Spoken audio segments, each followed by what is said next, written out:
American Standard Bible. Copyright by the Luckman Foundation. Genesis chapter 1. In the beginning God created the heavens and the earth. The earth was formless and void, and darkness was over the surface of the deep, and the Spirit of God was moving over the surface of the waters. Then God said, "Let there be light," and there was light. God saw that the light was good, and God separated the light from the darkness. God called the light day, and the darkness he called night. And there was evening and there was morning, one day. Then God said, "Let there be an expanse in the midst of the waters, and let it separate the waters from the waters."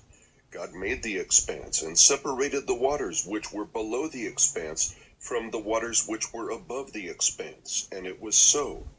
God called the expanse heaven, and there was evening and there was morning, a second day. Then God said, "Let the waters below the heavens be gathered into one place, and let the dry land appear." And it was so. God called the dry land earth, and the gathering of the waters he called seas. And God saw that it was good. Then God said, "Let the earth sprout vegetation, plants yielding seed, and fruit trees on the earth bearing fruit after their kind, with seed in them." And it was so. The earth brought forth vegetation, plants yielding seed after their kind, and trees bearing fruit with seed in them, after their kind. And God saw that it was good. There was evening and there was morning, a third day.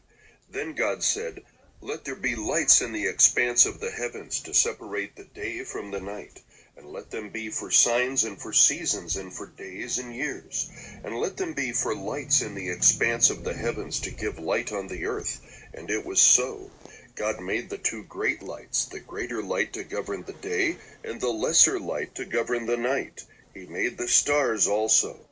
God placed them in the expanse of the heavens to give light on the earth, and to govern the day and the night, and to separate the light from the darkness. And God saw that it was good. There was evening and there was morning, a fourth day. Then God said, "Let the waters teem with swarms of living creatures, and let birds fly above the earth in the open expanse of the heavens." God created the great sea monsters and every living creature that moves, with which the waters swarmed after their kind, and every winged bird after its kind. And God saw that it was good. God blessed them, saying, "Be fruitful and multiply, and fill the waters in the seas, and let birds multiply on the earth." There was evening and there was morning, a fifth day. Then God said, "Let the earth bring forth living creatures after their kind, cattle and creeping things, and beasts of the earth after their kind."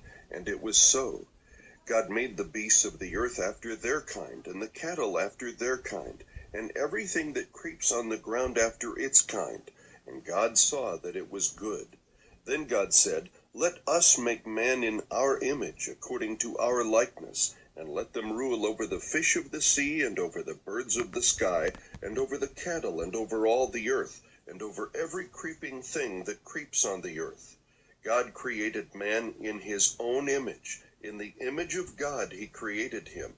Male and female he created them. God blessed them, and God said to them, "Be fruitful and multiply, and fill the earth, and subdue it, and rule over the fish of the sea, and over the birds of the sky, and over every living thing that moves on the earth." Then God said, "Behold, I have given you every plant yielding seed that is on the surface of all the earth, and every tree which has fruit yielding seed. It shall be food for you. And to every beast of the earth, and to every bird of the sky, and to everything that moves on the earth which has life, I have given every green plant for food." And it was so.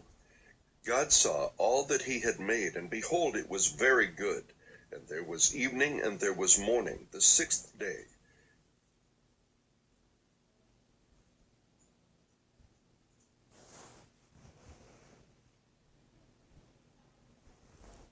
Chapter 2.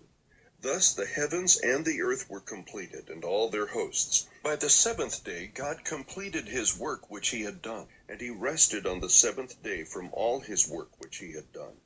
Then God blessed the seventh day and sanctified it, because in it he rested from all his work which God had created and made.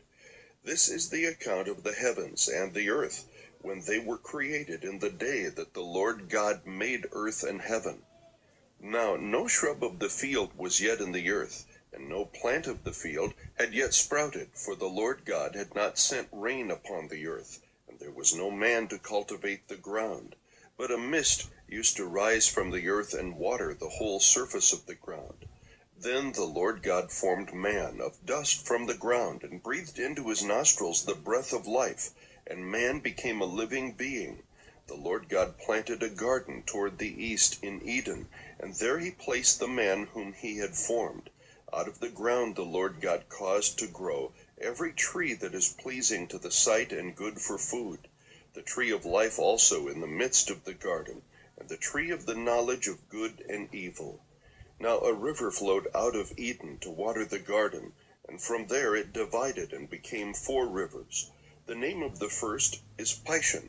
It flows around the whole land of Havilah, where there is gold. The gold of that land is good. The bdellium and the onyx stone are there. The name of the second river is Gihon. It flows around the whole land of Cush. The name of the third river is Tigris. It flows east of Assyria. And the fourth river is the Euphrates. Then the Lord God took the man and put him into the Garden of Eden to cultivate it and keep it. The Lord God commanded the man, saying, From any tree of the garden you may eat freely, but from the tree of the knowledge of good and evil you shall not eat, for in the day that you eat from it you will surely die. Then the Lord God said, It is not good for the man to be alone. I will make him a helper suitable for him. Out of the ground the Lord God formed every beast of the field and every bird of the sky, and brought them to the man to see what he would call them. And whatever the man called a living creature, that was its name. The man gave names to all the cattle, and to the birds of the sky, and to every beast of the field. But for Adam there was not found a helper suitable for him. So the Lord God caused a deep sleep to fall upon the man, and he slept. Then he took one of his ribs and closed up the flesh at that place. The Lord God fashioned into a woman the rib which he had taken from the man, and brought her to the man.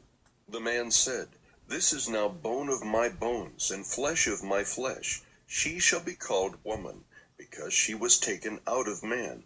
For this reason a man shall leave his father and his mother, and be joined to his wife, and they shall become one flesh. And the man and his wife were both naked, and were not ashamed. Chapter 3. Now the serpent was more crafty than any beast of the field which the Lord God had made. And he said to the woman, Indeed, has God said, You shall not eat from any tree of the garden? The woman said to the serpent, From the fruit of the trees of the garden we may eat, but from the fruit of the tree which is in the middle of the garden, God has said, You shall not eat from it or touch it, or you will die. The serpent said to the woman, You surely will not die. For God knows that in the day you eat from it, your eyes will be opened, and you will be like God, knowing good and evil. When the woman saw that the tree was good for food, and that it was a delight to the eyes, and that the tree was desirable to make one wise, she took from its fruit and ate, and she gave also to her husband with her, and he ate. Then the eyes of both of them were opened, and they knew that they were naked, and they sewed fig leaves together and made themselves loin coverings. They heard the sound of the Lord God walking in the garden in the cool of the day, and the man and his wife hid themselves from the presence of the Lord God among the trees of the garden. Then the Lord God called to the man and said to him, Where are you? He said, I heard the sound of you in the garden, and I was afraid because I was naked, so I hid myself.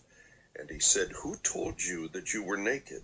Have you eaten from the tree of which I commanded you not to eat?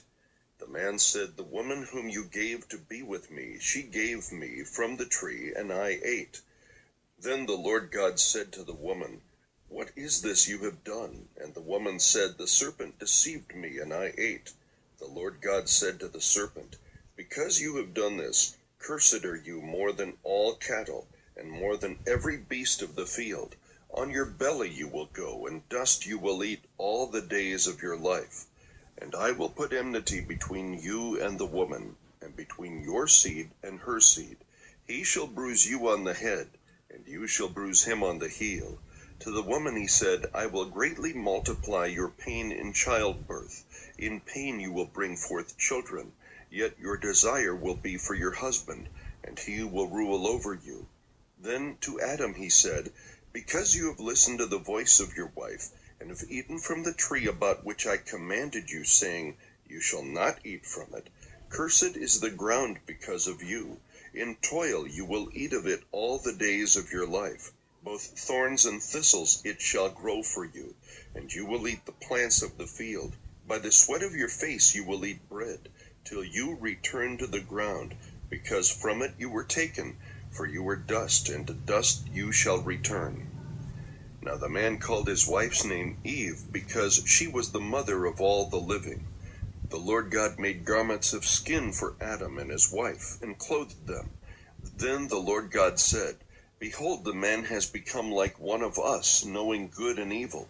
And now he might stretch out his hand, and take also from the tree of life, and eat and live forever. Therefore the Lord God sent him out from the Garden of Eden, to cultivate